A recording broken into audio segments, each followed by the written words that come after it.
सुप्रभात बच्चों। कहानी आउटसाइडर में अभी तक आपने पढ़ा कि भाइयों द्वारा बताए गए विवाह के रिश्ते को नीलम ने अस्वीकार कर दिया।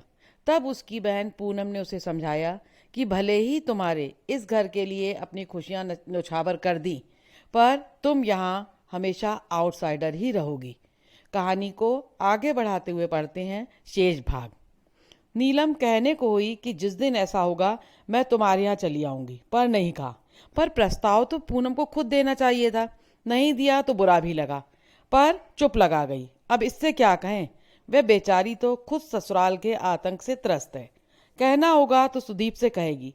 खुद तो इंजीनियर बनते ही शादी कर ली और विदेश चला गया, दोबारा पलट कर भी नहीं देखा। तब का गया अब आया है। वहां बैठकर दीदी का ख्याल नहीं आया। अब जब सारी जिम्मेदारियां खत्म हो गई तो दीदी की शादी का शौक सवार हुआ है। लेकिन सुदीप से भी वो कुछ नहीं कहेगी। अपने भाई बहनों पर उसकी अपार ममता है। शिकायत कभी अगर थी तो अम्मा से थी। माँ होकर भी उन्होंने बहुत पक्षपात किया। कमाने का भार बड़ी बेटी के कंधों पर डालकर वे बाकी बच्चों का लालन पालन करती रहीं। उम्र नीलम की मुट्ठी से रेत की तरह निकलती जा रही थी और अम्मा जानकर अनजान बनी रहीं। पिता की आकस्मिक मृत्यु के बाद जब उसने घर की बागडोर संभाली थी, तब ये नहीं सोचा था कि अब यह उसकी नियति होगी। मन में एक क्षीण आशा थी कि कल को भाई जब किसी लायक हो जाएंगे तो वह अपनी जिंदगी जी सकेगी, पर वह आशा दुराशा ही साबित हुई। नीलम कहना चाह रही थी कि जिस दिन उसे इस घर में एक फालतू सामान की तरह समझा जाने लगेगा, उस दिन वह उसके अर्थात पूनम के घर चली जाएगी। पर सोचने लगी, यह प्रस्ताव तो पूनम को रखना चाहिए था। उसने नहीं रखा तो उसे बुरा भी लगा। उसे सुदीप पर भी गुस्सा आया कि शादी करके विदेश चला गया। जब सारी जिम्मेदारियां खत्म हो गईं तो दीदी की शादी का शौक हो रहा है। पर भाई बहनों से प्यार के कारण वह किसी से कुछ नहीं कहेगी। उसे केवल माँ से शिकायत थी कि कमाने का भार बेटी के कंधों पर डालकर माँ उसकी बढ़ती उम्र के प्रति अनजान बनी रही। पिता की मृत्यु के पश्चात जिम्मेदारी संभालने पर उसने सोचा था कि जब भाई किसी लायक हो जाएंगे तब वह अपनी जिंदगी जिएगी, पर ऐसा ना हो सका। दीपू के इंजीनियर होते ही उसके लिए रिश्ते आने लगे। अम्मा एकाएक बहू का चेहरा देखने के लिए व्यग्र उठी। शादी के बाद जब दीपू के साले ने उसे कनाडा बुला लिया तो उससे ज़्यादा खुशी अम्मा को हुई। घर में एक अनब्याही लड़की बैठी है और उसकी शादी बेहद ज़रूरी है। इस तथ्य से अम्मा ने जैसे आंखें ही मूंद ली थीं। अगर वे जानती कि बेटे को हमेशा के लिए विदा कर रही हैं तो शायद अम्मा इतनी उत्साहित ना होती। अपने अंतिम दिनों में वे बेटे को देखने के लिए तरस गई थी। चित्रों से अब उनका मन नहीं भरता था, पर नीलम की हर चिट्ठी का जवाब यही होता कि दीदी, इतनी जल्दी इतने सारे रुपए का जुगाड़ करना बहुत कठिन है और मैं बार बार सुषमा के भाई के आगे हाथ नहीं फैलाना चाहता। बेचारी अम्मा मरने के बाद भी उन्हें बड़े बेटे का कंधा नसीब ना हुआ, न तर्पण। उन दिनों प्रिया होने वाली थी और सुदीप का वहाँ होना बहुत ज़रूरी था। और फिर एक बार इमरजेंसी बीत गई तो उसका आना टलता ही चला गया। बड़ा भाई सुदीप विवाह करके कनाडा चला गया। घर की ओर से उसने आंखें मूंद ली। नीलम जब भी माँ की बिगड़ती हालत के बारे में पत्र लिखती तो उसका जवाब आता आर्थिक तंगी। यहाँ तक कि अम्मा के मरने पर भी वह नहीं आया, क्योंकि उन दिनों उसकी बेटी प्रिया होने वाली थी।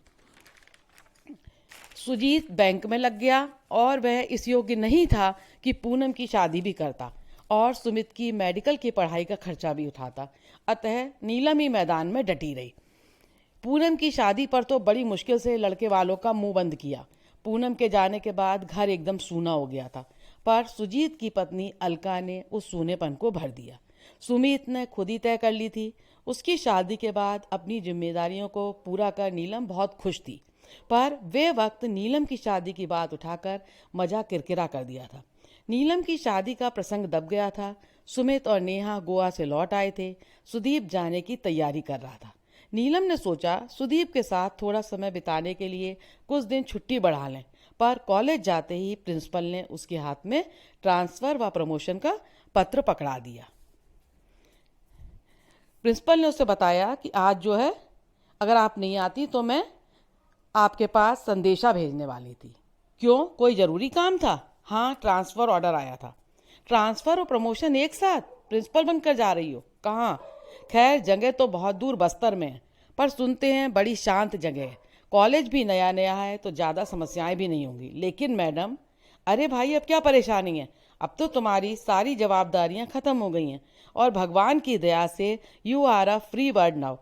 तुम्हें तो अब ऐसे चैलेंज खुशी खुशी स्वीकार कर लेने चाहिए, बल्कि आगे बढ़कर लेना चाहिए। सो तो ठीक है मैडम, पर मुझे नहीं लगता कि मेरे भाई लोग मुझे इतनी दूर जाने देंगे। देख लो, पर मुझे लगता है बार बार प्रमोशन रिफ्यूज़ करना ठीक नहीं। मेरे ख्याल से ये तीसरी बार हो रहा है। नीलम का ट्रांसफ़र बस्तर हुआ था। वहाँ उसे प्रिंसिपल बनकर कार्यभार ग्रहण करना था, लेकिन नीलम खुश नहीं थी। तब प्रिंसिपल ने समझाया कि अब तुम्हारी पारिवारिक जिम्मेदारियां खत्म हो गई हैं। नीलम का कहना था कि उसके भाई उसे इतनी दूर नहीं जाने देंगे। मैडम ने समझाया कि बार बार प्रमोशन ठुकराना ठीक नहीं है, ये तीसरी बार है। मैडम फिर अपनी फाइलों में व्यस्त हो गई। छुट्टी की एप्लीकेशन उनके सामने सरकाकर वह लौट आई। घर आते हुए रास्ते में उसने ढेर सारी खरीदारी की। सुदीप के लिए खादी का सूट लेंथ, कुर्ते पजामे, सुषमा के लिए कोसा और चंदेरी साड़ियाँ, और प्रिया के लिए सब प्रांतों की गुड़ियों का पूरा सेट, साथ ही प्रिया के मनपसंद रसगुल्ले भी। घर पहुंचकर अपने कमरे में जाने के बजाय वह सीधे दीपू के कमरे की ओर चली गई, परंतु पैर दरवाजे में ही ठिठक गए। भीतर देवरानी जिठानी का प्रेमालाप चल रहा था। अलका कह रही थी, आप तो लकी हैं जिज्जी, फुर्र से उड़ जाएंगी। ये नेहा भी 4 दिन बाद छोटू के साथ बंगलौर चली जाएगी। उम्र कैद तो हम लिखवा कर लाए हैं, सो भुगतेंगे। क्या करें भाई, हमने तो बहुत कोशिश की, पर वे टस से मस नहीं हुई। अब यही समझ लो कि वे हमारी नंद नहीं सास हैं, और उन्हें हमेशा साथ ही रहना है। नीलम तो जैसे काठ हो गई। उसने अपने कानों पर विश्वास नहीं हुआ। उसके आगे पीछे डोलने वाली, उससे मिस्री घुले स्वर में बात करने वाली अलका। नीलम को समझाने के बाद मैडम अपनी फाइलों में लग गईं और नीलम छुट्टी की एप्लीकेशन उनके सामने रखकर लौट आई। उसने रास्ते से सबके लिए खरीदारी की। घर पहुंचकर सीधे दीपू के कमरे की ओर गई तो दरवाजे पर ही देवरानी जिठानी की बातचीत सुनकर रुक गई। अलका कह रही थी कि आप तो लकी हैं जिज्जी, फुर्र से उड़ जाएंगी। ये नेहा भी 4 दिन बाद बंगलौर चली जाएगी, पर उम्र कैद तो हमारी है। अब यही समझ लो कि वे हमारी नंद नहीं बल्कि सास हैं, और हमें हमेशा उनके साथ ही रहना है। नीलम तो ये जैसा सुनकर काट हो गई। क्या सचमुच इतना उब गई है कि उसका साथ उसे उम्र कैद सा लगने लगा है, और अलका को उस कैद से रिहाई दिलाने के लिए ही शायद उसकी शादी का प्रपंच रचा जा रहा है। वाह! इसके बाद वहां खड़े रहना या उन लोगों से सामना करना उसके लिए संभव नहीं था। वह दबे पांव कमरे में लौट आई। इतनी देर तक हाथ में थामा हुआ सारा सामान उसने पलंग पर पटक दिया। अब उसे एहसास हुआ कि उसके हाथ दर्द कर रहे हैं, पर यह बोझ तो कुछ भी नहीं था। इससे 10 गुना बोझ तो उसके मन पर था। उसे वह कहाँ खाली करे। उस दर्द से निजात पाना क्या संभव था? अलका की बातों को सुनकर नीलम को अपने कानों पर विश्वास ही नहीं हुआ कि अलका उससे इतनी उब गई है कि उसका साथ उसे उम्र कैद लग रहा है। परिवार के लोग उसके बारे में जो सोचते थे, उसकी कल्पना भी वह नहीं कर पाई थी। नीलम को अकेलेपन का एहसास होता है। अपने ही घर में वह आउटसाइडर बन जाती है। शादी का प्रस्ताव उसके भविष्य को संवारने के लिए नहीं, बल्कि अलका को कैद से रिहाई दिलाने का प्रपंच था। वह अच्छी तरह समझ गई थी। इसके बाद कमरे में आकर उसने सारा सामान पलंग पर पटक दिया, पर उसके मन पर बहुत बोझ था, और उस बोझ और दर्द से मुक्ति पाना मुश्किल था। रात खाने की मेज पर रसगुल्लों का एक बड़ा सा डोंगा सजा हुआ था। उसने शाही अंदाज में ऐलान किया, ये मेरे प्रमोशन की मिठाई है, प्रिंसिपल बनकर जा रही हूँ। अरे वाह, कहाँ? जगह तो खैर बहुत दूर बस्तर में है। आजकल हर कहीं तो कॉलेज खुल गए हैं, पर सुनते हैं जगह बड़ी शांत है। मुझे तो इस समय सबसे ज़्यादा शांति की ही ज़रूरत है। इस आपाधापी से तंग आ गई हूँ। फिर बार बार प्रमोशन ठुकराना अच्छा भी नहीं लगता। पहले तो खैर मजबूरी थी, अब तो कोई बहाना भी नहीं रहा। इस बात पर सभी एक मत थे। रात बिस्तर में लेटी हुई वह दिन भर की घटनाओं का मन ही मन जायजा ले रही थी। दोपहर में उसने प्रिंसिपल मैडम से कितने दर्प के साथ कहा था, मैडम, मेरे भाई लोग मुझे इतनी दूर नहीं जाने देंगे। पर कहाँ, किसी ने भी तो प्रतिवाद नहीं किया। पम्मी ठीक ही कह रही थी, बल्कि उसने तो रिटायरमेंट के बाद की बात कही थी। पर नीलम को लग रहा था कि घर में उसकी हैसियत अभी से किसी फालतू सामान की सी हो गई है। रात को खाने की मेज पर रसगुल्ले खिलाते हुए नीलम ने बताया कि ये उसके प्रमोशन की मिठाई है, प्रिंसिपल बनकर जा रही हूँ। इस आपाधापी से तंग आ गई है, अब उसे शांति की ज़रूरत है। अब प्रमोशन ठुकराना ठीक नहीं लगता। पहले तो मजबूरी थी। उसने देखा कि सब उसकी बात से सहमत थे। उससे याद आया कि प्रिंसिपल मैडम से कितने गर्व से कहा था कि मुझे नहीं लगता मेरे भाई लोग मुझे इतनी दूर जाने देंगे, पर यहाँ तो किसी ने भी विरोध नहीं किया।